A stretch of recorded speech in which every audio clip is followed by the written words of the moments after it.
Dirigir um ônibus, que é um transporte grande, nem todo homem se atreve a conduzir. Mas aqui nessa empresa, duas mulheres assumiram a missão de sentar aqui, pegar o volante e conduzir centenas de pessoas pelas ruas de João Pessoa. Uma delas é a Adriana Caetano, que acaba de chegar para mais uma jornada de 7 horas conduzindo passageiros. Primeiro, faz aquela revisão nos pneus. Depois, segue para o volante. É claro que não se descuida da aparência. Quando eu chego no meu dia, no dia a dia normal, eu sempre passo um batom, para não perder a feminilidade.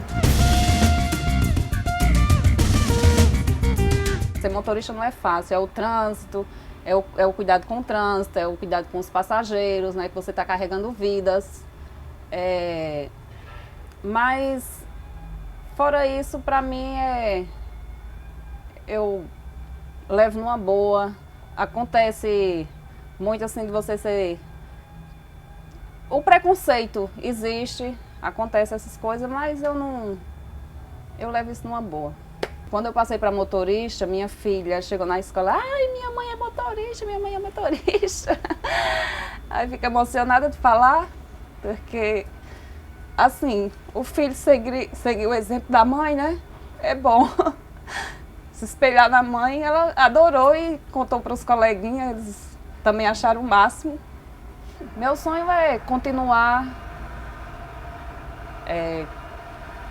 Não foi uma profissão assim que eu quero ser motorista. Não, foi assim, a empresa deu a oportunidade, eu agarrei.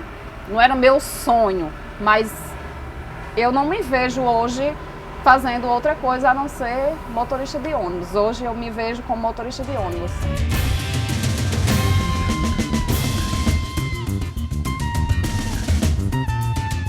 Quando os passageiros sobem no ônibus, eles me parabenizam, diz que eu sou uma guerreira por estar ocupando o lugar de homens. Eu fico muito elogiada porque é gratificante receber isso, né? Uns parabéns pelo que você faz. Eu gosto.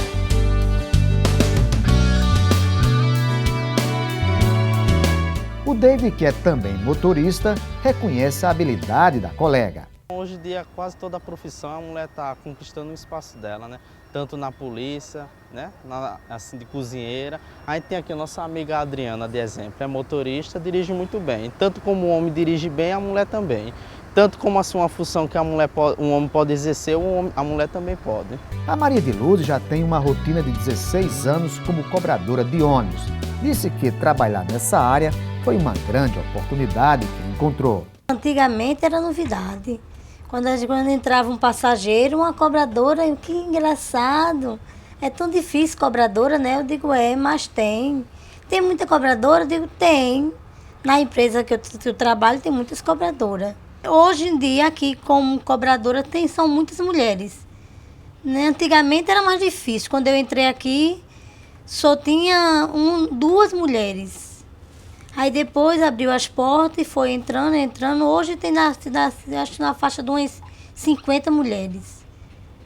E acho que é de igual para igual. É o que pensa o procurador do trabalho, Eduardo Varandas. O problema é que, mesmo com muitos tabus quebrados, o preconceito ainda existe quando se trata de uma mulher exercer o ofício de um homem ou vice-versa. A grande problemática hoje da questão do gênero e das relações de trabalho, ou seja, masculino e feminino, e a distribuição de empregos, decorre de uma herança cultural, lamentavelmente maldita, né? Nós vemos em uma sociedade machista, uma sociedade patriarcal, e o que aconteceu foi que quando o mercado de trabalho foi aberto para as mulheres, as vagas que lhes eram reservadas eram vagas semelhantes ao trabalho que exerciam em casa. Então, aí nasceu a copeira, a empregada doméstica, uma série de atividades cozinheiras, que se assemelhavam muito com as atividades do lar.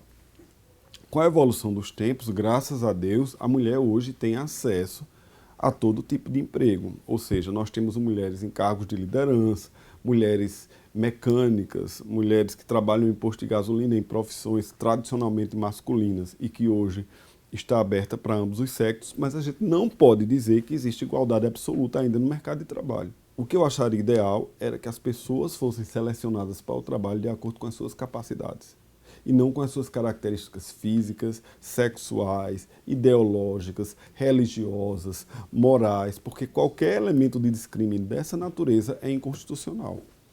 Pela cor da pele. Então, eu gostaria que quando a gente fala de trabalho, a gente fala de capacidades.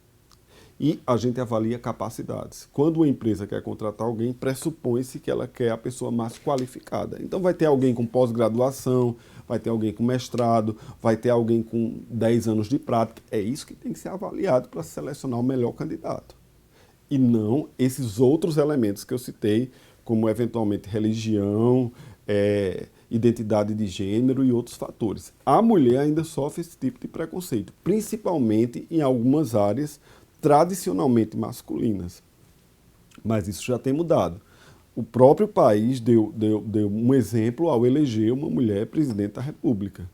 Não é? Então, na verdade, assim, a mudança você percebe em todos os segmentos. O trabalho é um dos princípios da República, o valor social do trabalho, e ele não pode ser restrito a nenhum tipo de segmento. Ele tem que ser acessível a todos, sem nenhum elemento de discriminação.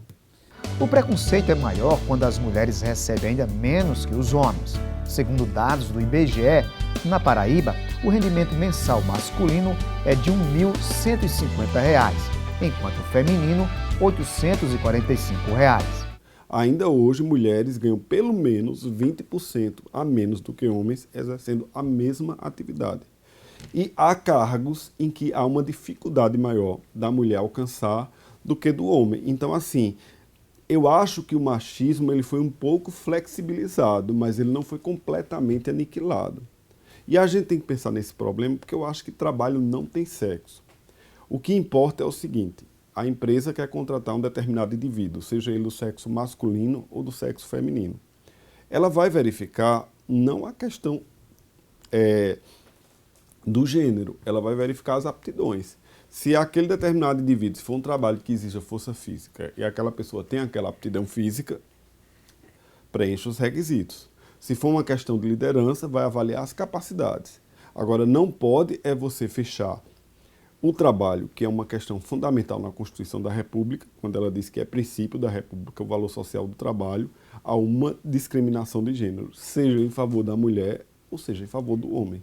Então, do mesmo jeito que nós temos mulheres hoje trabalhando em oficinas mecânicas, eu acho que também nós deveremos ter homens trabalhando como babás, trabalhando como cozinheiros, empregados domésticos. Por quê? Porque o mercado de trabalho ele não pode discriminar nenhum ser humano. E trabalho é essencial para a sobrevivência de todos nós. Então, dentro desse contexto, o Ministério Público do Trabalho luta efetivamente pela quebra de todas as barreiras de discriminação. No ano passado, uma pesquisa da Expertise, empresa de pesquisa e inteligência de mercado, com 1.258 pessoas em todo o Brasil, mostrou que a maioria dos entrevistados considerou normal a presença feminina em profissões ditas masculinas. 75% dos entrevistados consideram o Brasil um país machista e que 62% das pessoas reconhecem a legitimidade do movimento feminista e da entrada da mulher no mercado de trabalho. 90% dos entrevistados acham que homens e mulheres devem dividir as tarefas domésticas e o cuidado com os filhos. Então, o que nós vimos é que as mulheres têm sim todo o potencial, toda a capacidade para exercer qualquer profissão, seja de homem ou seja da própria mulher. Termina aqui o Inclusão em Foco.